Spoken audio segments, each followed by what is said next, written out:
So that happens. The two ship hands are still outside the room. Virginia is starting to calm down.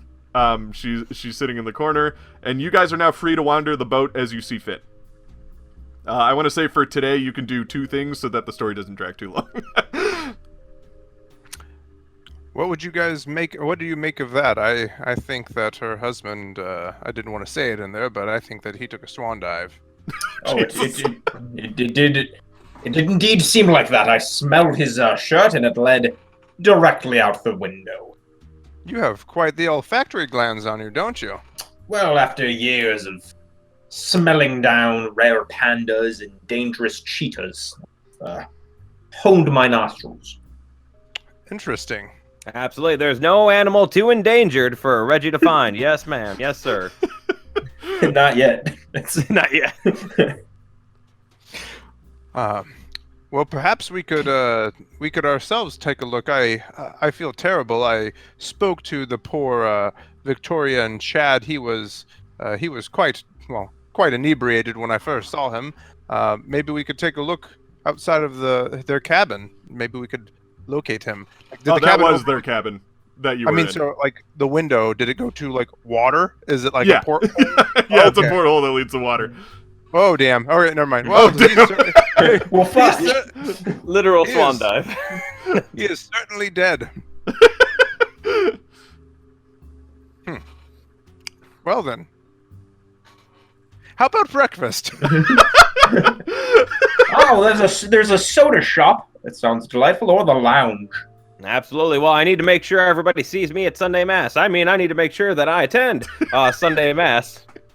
Well, perhaps you could meet us. Would you like to, William, would like you perhaps to go to the soda shop or the saloon?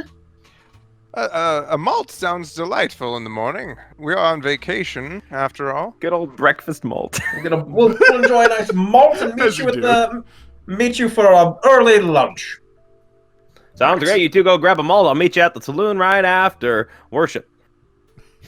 For what it's worth, I was at Disney World for a week, and I absolutely had ice cream for breakfast. Fuck yeah. Alrighty, so you guys are kind of splitting the party a little bit. Let's go with Max first. So Max goes to Sunday Mass. The chapel in the in the cruise ship.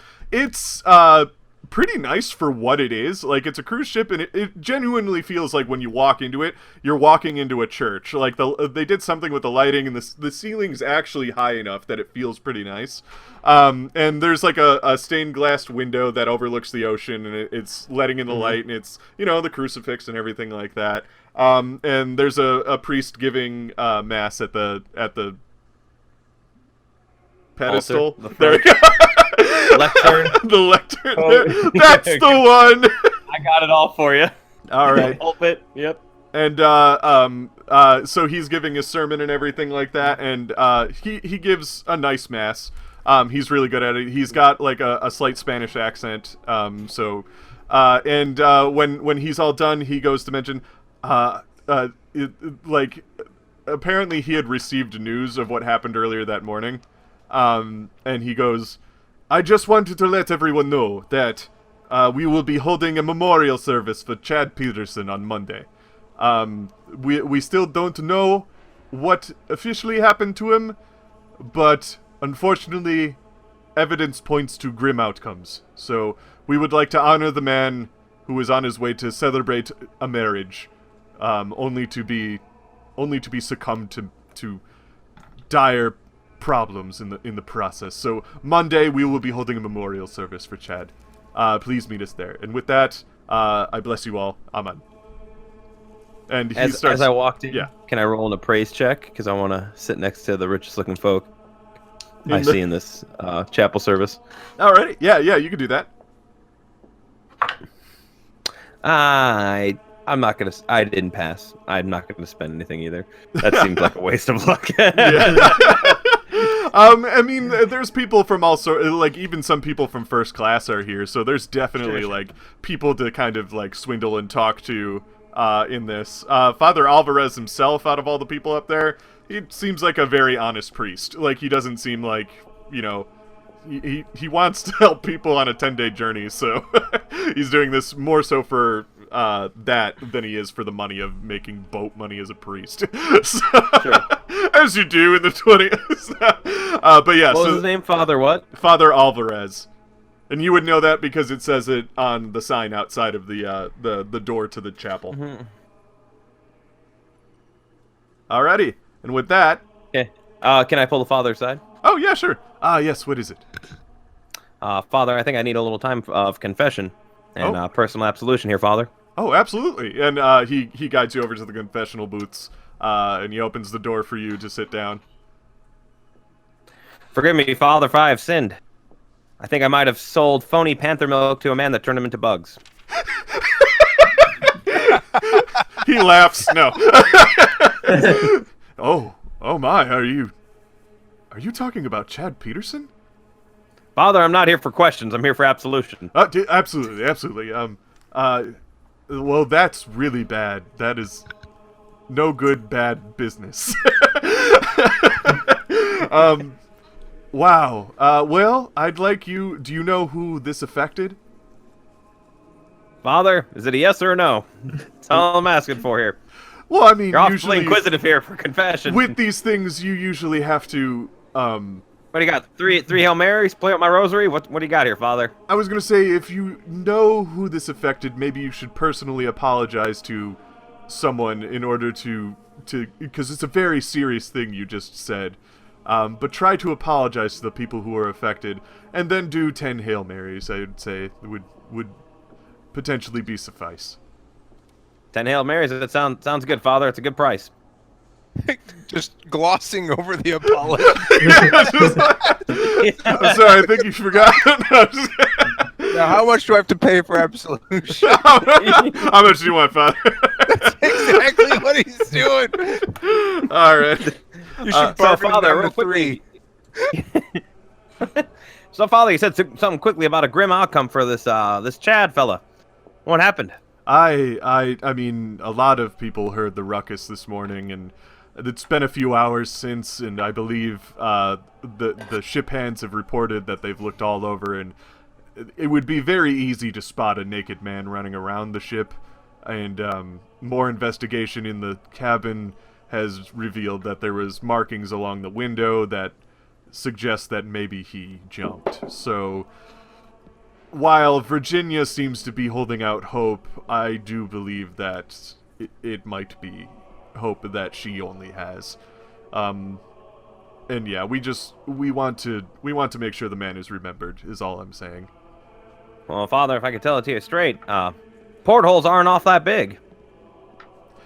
I mean, he was naked, and I heard something about puma milk. So, you don't know. I don't know. Moved up with puma milk. But the note and the window and the clothes, one can only assume. Father, how well do you know the ship's crew here, Father? The ship's crew? Well, I've been with them every journey they take across here. I'm the boat's official priest, so I trust them. Well, sometimes there's a lot of people who work on this boat, if you know what I mean. I do know what you mean, Father. I'm afraid of some foul play, and trust me, I'm one that could recognize some foul play. Oh, what do you think? Father, I've seen some suspicious-looking critters. Critters? Here on this floor. Just people, Father. Well, that's rude. Say another Hail Mary for that one. All right, I'm up to 11. All right, You see, as I look around this boat, I see people looking away. People looking away at the opportune time. People are trying not to be noticed, Father. Well, it is a boat, and there's a lot of passengers on this ship, so they all have their own Father, businesses. Oh, has anyone else gone missing? missing? I heard something about the purser. You think it's related? Do you think he jumped naked into the sea too? Father, 2 people have gone missing in one day. You don't think it's related? No wonder you're a priest. Have a good day. Damn it, man! I'm a priest, not a detective. Good. I leave the booth and then I pop back in. By the way, Father, I'd like to get the church in on a ground floor, here with a new business opportunity in China. We slowly fade. Yeah, yeah. Alrighty. And with that, we're gonna cut to William and Reginald. They're on the. You make your way into. You said you were going to the soda shop. The soda shop for malts. Alrighty. You get into the soda shop, and it's kind of like a bar. With you can squeeze your. It's almost like one of those yogurt things where you can kind of squeeze your own sodas. And then there's a bartender behind the stand who's also more so an ice cream salesman, because he'll put the ice cream into your sodas once you've done crafting them. And there's a few people here actually, surprisingly enough, for like noon on a what did I say, Sunday? On Sunday. Yeah. Well, after they go to church, they come and get malts. It's tradition. It's God's way. I think I'll start with a nice cream soda base, and then perhaps add a little bit of chocolate on top. What about you, William? Well, my favorite is it's a little family recipe, but it's become well known. We call it the dreamsicle. You put a little bit of orange in there and just a dollop of the vanilla. It's delightful. Is the ice cream vanilla? Yes, its simplicity be deceiving. The flavor combination is delightful. I have my own straw, so perhaps I'll take a sip of yours. Oh, of course. A straw. You pull it from Pulls your it out from the Puma chest. I drink your milkshake. Drink your milk. God damn it. As you guys are getting your sodas together. I'm choking on mustache hair. Hold on. I'm choking on mustache. But as you guys are getting your sodas together, there's a man at the bar who kind of perks up, and first he kind of looks at you like, do I know them?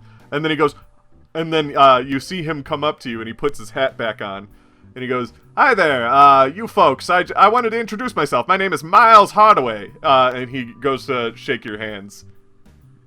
Oh, nice to meet you, Miles. I am Reginald Hammington IV. Reginald, yes, and you, sir? William Cartwright. I see, and you're a doctor. Indeed, I am. I couldn't help. I saw during the commotion that you guys were the only ones that were allowed in. I was curious if you would like to perform and would take an interview with me. I'm part of the San Francisco Gazette. I'll kind of look first to Reginald to see. Well, my friend here did all the work, and I'll slap him on the back. He is a doctor of some renown. Some renown, you say? So you are an official source then, and your word can be quoted. I'll say, well, actually, I'm sorry, but doctor-patient confidentiality trumps any kind of fame. Is it doctor-patient if the patient is dead? He immediately flips his notebook open and he's writing everything you say down. I'll lean in real close and I'll just say, yes. It is. Yes. What did you find in the room? He turns to Reginald. What did you see in the room? Did you see Chad's clothes? Did you see a window open? Well, I must defer to my doctor friend. He has spoken an oath to the gods of healing that I must honor. That's how it went, right? Yeah, that's exactly how it works. The Hippocratic Oath, yes. He gets a little upset because he seems like nobody's wanting to answer his questions outside of what he's already heard. I say, Miles, I'm sorry that you're going to have to find the hard way that sometimes there are things that are more important than a story. Wah, wah, wah. Do you think Virginia did it? Do you think Virginia killed her husband? Now you're just becoming you're taking it to a place that it does not need to go. You're grasping at straws. I never said Miles was a good reporter. I'm gonna, as I say, grasping at straws. I'm gonna take one of the ones from the malt thing. I'm gonna put it in his front pocket.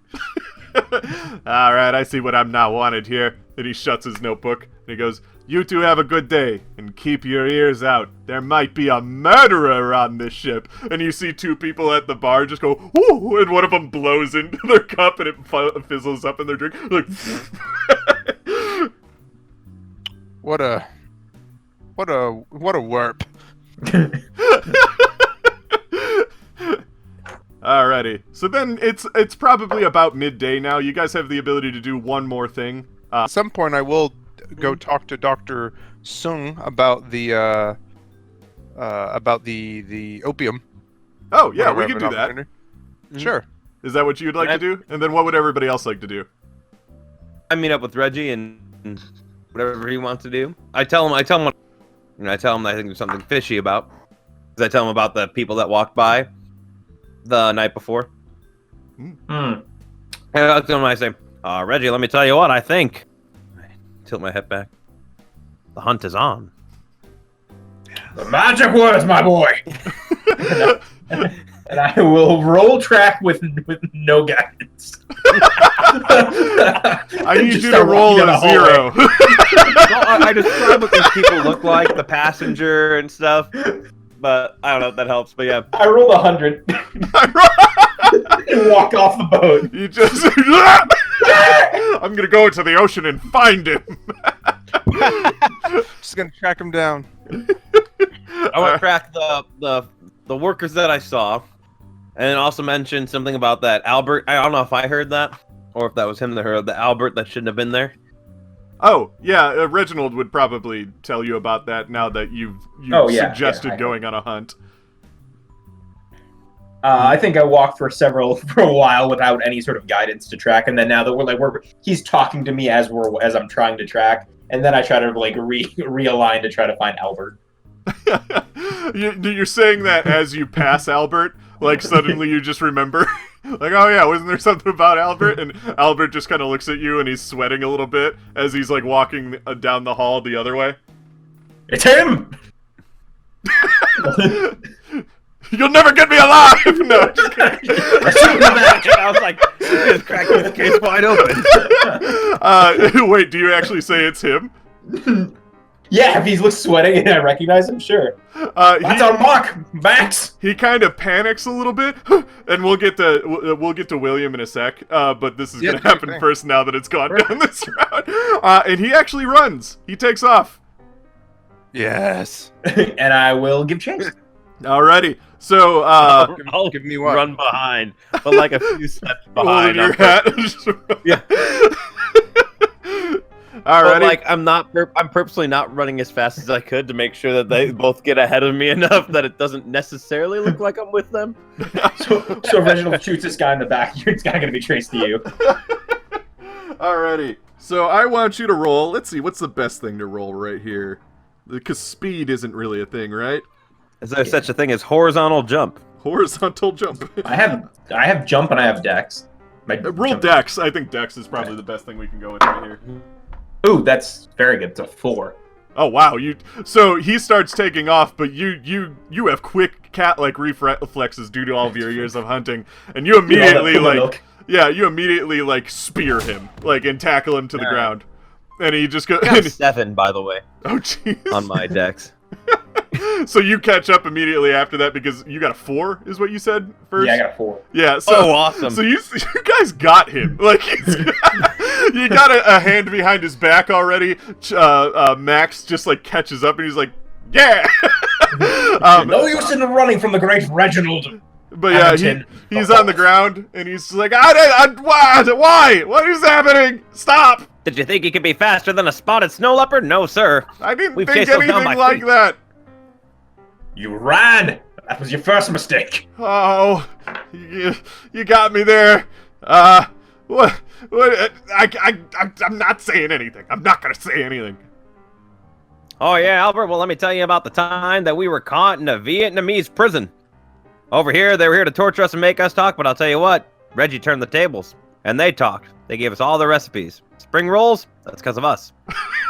And look at this. Room 316. We grab him by the feet, we drag him into our room and shut the door. You bring him into the room? Alright. Yeah. So you get him into the room. Did I roll persuade? Was that intimidating? That was intimidating. That was amazing. My intimidation isn't as good. I didn't get it by a lot. 89 out of 40. I'm not gonna. Oh wait. Oh no, that's not a charm check. I Well, don't you get do any- get him into the room because you muscled him in there, but like he doesn't necessarily believe your story about torturing Vietnamese people to bring spring rolls to America. It's true. Every word. So he's in the room now. Do you guys what do you guys do to him? Well, my friend here has a few questions he'd like answered. What? Crack my nickels. What are you? I work here. I can have you shipped off to this boat when we get to Honolulu. You'll get court-martialed. I'll get you arrested. You can't just harass a boat hand. That's absolutely true, sir, Mr. Albert. That's absolutely true. But boy, is it getting stuffy in here. And I open up the porthole. Just gotta let in some cool air. Let it cool off. Open and close it a little bit. Did you guys kill Chad Peterson? And then I close it. Glorious. Look here, Mr. Albert, we need to let you know that, you may not have noticed, but Reginald's here to hunt her, but we're also private investigators. Yes, sir. We've been hired Roll. by the... I want you to roll Intimidate with advantage. Because not only did you just make it look like you're the one who killed Chad Peterson, but you also said that you are part of the law enforcement. To which in the 20s could be the same That was a people. 20. That was a 23. I've already passed. And a 4. 0, 0, 4. All right, just Jesus Christ, just don't kill me. God. Okay, so Like, oh, go ahead. I'll tell you. Talk. I'll tell you. Okay. I broke into Chad Peterson's room because I was supposed to steal his wallet. That's all we had. Chad Peterson was a lump of clothes when I got in there. There was already a note on the door. I had nothing to do with killing him. Did you leave right after the missus left? Yes, but I was caught midway through the hall, and I had to do, look like that I was doing my duties, which is why I was there. That's why I blocked the door. I did not want to do it. I just wanted to be gone, but I needed to do it. I did not kill Chad Peterson, though. That was not Did you see the missus leave? I mean, yeah, that's why I went in. Why So were you you saw the trying missus to? leave. Why were you Go trying ahead. to steal the wallet? Because Chad's a millionaire. You guys knew he was a millionaire, right? Good job, Reggie. So Give him the old college try. I'm gonna let you hold on to that one, Reggie, right over there. So Albert, you saw the missus leave. Yes. Did anything else go into Chad Peterson's room after she left? After she left? In between you going in and after she left? I didn't see anything. That's why I was so... Wait, do you think Virginia did it? I'm the one asking the questions here, sir. he's having a really... You see numbers. All of you and stuff. boat hands. What are you trained on? All you do is ask questions. Everyone here on the damn boat asks questions. Oh, no, I didn't see anything else go into the room. Nothing else went in through the door. That's No. what you're saying. No, nothing went in through the door. Where else would they go in? If you only think there's one way into any room, well, you're never going to see yourself out. I mean, I know there's two ways out of those rooms. Door and If window. there's two ways out, don't you think there are two ways in?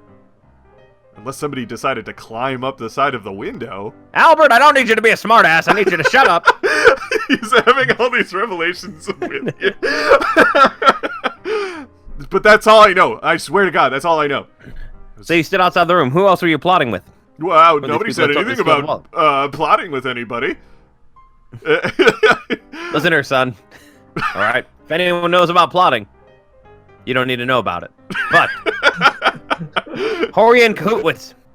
Who are you in cahoots with? I'm not in cahoots with anybody. I decided to do this on my own because I'm an unpaid I'm a lowly paid boatswain and I want more money.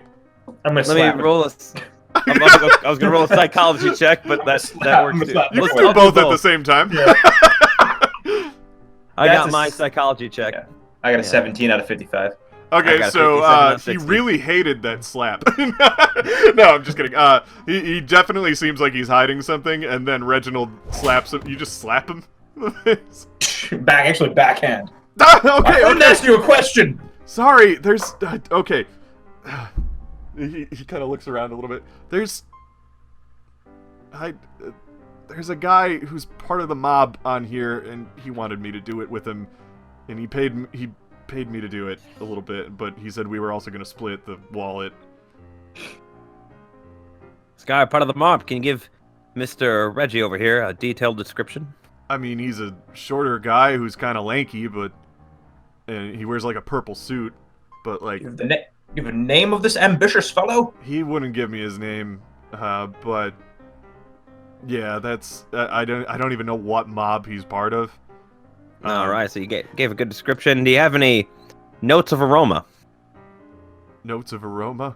Did he smell like What do something? the man smell like? Give I me a deep didn't- whiff. I mean, maybe booze, What cigarettes. kind? Booze and cigarettes. Do you have a kind of booze? I don't pay that much attention to people or booze. I just drink. What kind of cigarettes? Filtered, unfiltered, American tobacco, Probably English. all of those. He's not observant enough to know that kind of information. I know. It's so great though. So there's a guy that's part of the mob. When did he approach you? On the boat? Off the boat? He approached me last night during the first night dinner. During the first night dinner. Where did he sit? Where did he sit in the first night dinner? Yes, that was my question. Did I stutter? He sat I don't, well, he was with me, so he didn't go to it. Where were you? I was with him, not at the first night dinner. we met in the hallways near the cabins. Did he arrange this, or did he approach you? He arranged it beforehand via phone calls, and we met for the first time in person that night. Which floor? The same floor that you guys are staying on, which I believe is the third floor. But yeah, it's you saw them, so. Okay. Excellent. So I'm gonna turn the charm on here. About time. Now, Mr. Albert, I hope you're under the understanding that you're in quite a predicament here. You're obviously working with authorities, and well, you're considered an accomplice to a very serious crime. Oh no, you aren't gonna turn me in, are you? Oh, sir. Obviously, you were unknowing. You're just a poor young man trying to live the American dream. Trying to find funds any way you can, aren't you? Yes. Absolutely. There's no reason to have to turn you into the authorities. Why? Because you're an American. Isn't that right, son? I mean, Americans get arrested every day. Yes, absolutely. Absolutely. You're just trying to live the dream. Trying to find your own path in life. I don't see a reason to arrest this man. Do you, Mr. Reginald? Absolutely not. Now, if you want to continue to live that dream, you'll keep this to yourself, son, because we don't need any killers or any mob bosses finding out about this. We're going to crack them, son. So there You've is a killer done- on board? Son, put a hand on his shoulder. You've done a service to your country and to your people. I have. Quietly move along now. Yeah. He hurriedly. By the way, opens the son, door. son, you look a little gaunt. You look a little stark in the mouth. Pull out a bottle in my pocket. Right over here. So this right over here, this is made of genuine panther milk. Jesus. And then we cut to William Yep. going to Dr. Song.